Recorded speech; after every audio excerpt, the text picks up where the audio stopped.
people on the road. It's probably just some stuck.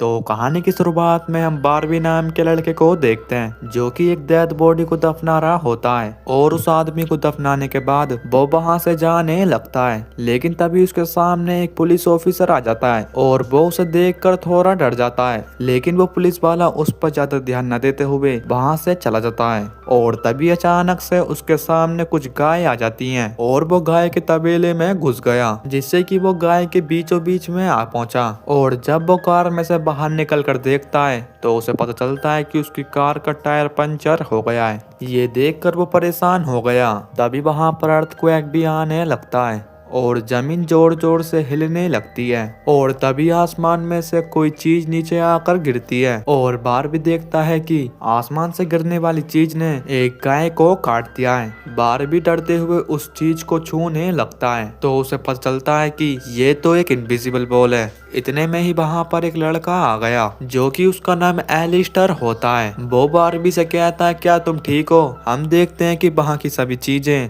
आधे हिस्से में कट चुकी हैं। और तभी एक एरोप्लेन उस इनविजिबल बॉल में टकराकर क्रैश हो जाता है और तभी एरोप्लेन का एक पार्ट एलिस्टर के ऊपर गिर रहा होता है, लेकिन बारबी उसे बचा लेता है। दूसरी तरफ हम फील और डूडी को देखते हैं जो कि वो दोनों सिग्नल लाने की कोशिश कर रहे थे। खैर दूसरी तरफ हम एक ट्रक को देखते हैं और बारबी उसे रुकवा कर उसे क्रैश होने से बचाता है। और इतने में ही वहां पर पुलिस वाले भी आ जाते हैं। उन लोगों को समझ में नहीं आ रहा था कि ये चीज है क्या। इसके बाद जूनियर नाम का लड़का एंजिल नाम की लड़की के साथ इंटीमेट हो रहा था और जूनियर एंजिल से कहता है कि मैं तुमसे प्यार करता हूँ, लेकिन एंजिल उससे साफ साफ मना कर देती है। ये सुनकर जूनियर का दिल टूट जाता है और गुस्से में आकर एंजिल ने जूनियर को थप्पड़ मार कर वहां से चली जाती है। इसके बाद हम 3 लोगों की फैमिली को देखते हैं जिसमें कि मदर का नाम कैरोलीन, एलेक्सा और नोरी उसी टाउन की तरफ जा रहे थे। और तभी इनके सामने से एक ट्रक आ रहा होता है और तभी उस टाउन से वो ट्रक टकरा जाता है और इतने बड़े एक्सीडेंट को देखकर नोरी के दौड़े पड़ने लगते हैं और वो दोनों उसे हॉस्पिटल लेकर जाते हैं। और वहीं पर जूलिया और बारबी घायल हुए लोगों को हॉस्पिटल लेकर आ रहे थे और इसी हॉस्पिटल में जूलिया का हस्बैंड भी काम करता था, लेकिन उसे पता चलता है कि उसका हस्बैंड संडे वाले दिन तो काम नहीं करता।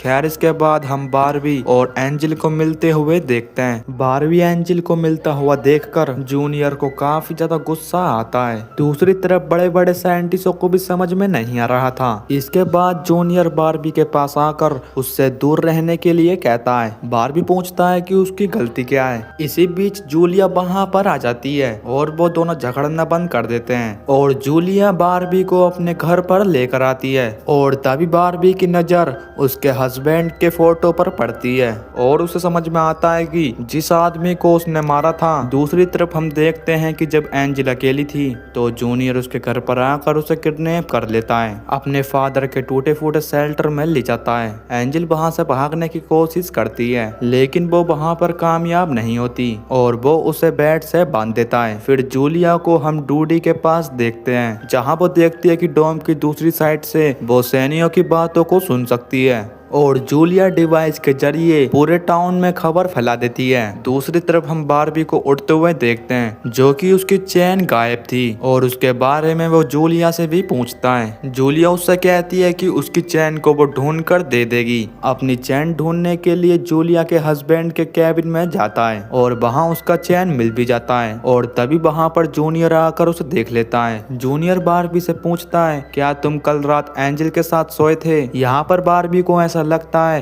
कि उसने उसे चैन उठाते हुए देख लिया है और इसीलिए वो जूनियर को बहुत बुरी तरह से पीटने लगता है। खैर इसके बाद जूनियर फिर से एंजिल के पास जाता है और एंजिल समझ चुकी थी अगर उसे यहाँ से निकलना है तो उसे जूनियर को बेवकूफ बनाना होगा और इसीलिए वो उसे अपनी बचपन की यादें बताने लगती है जब वो एक वन टनल में जाया करते थे।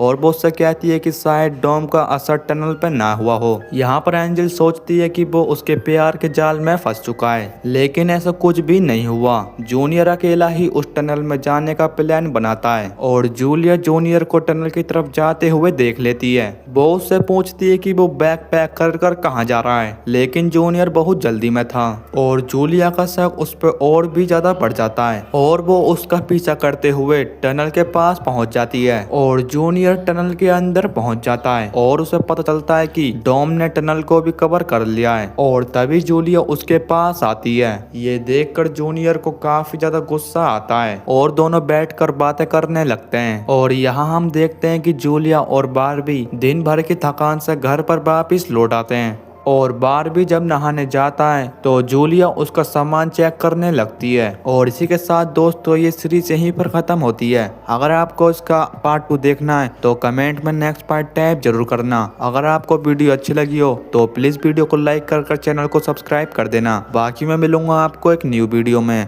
तब तक के लिए बाय बाय।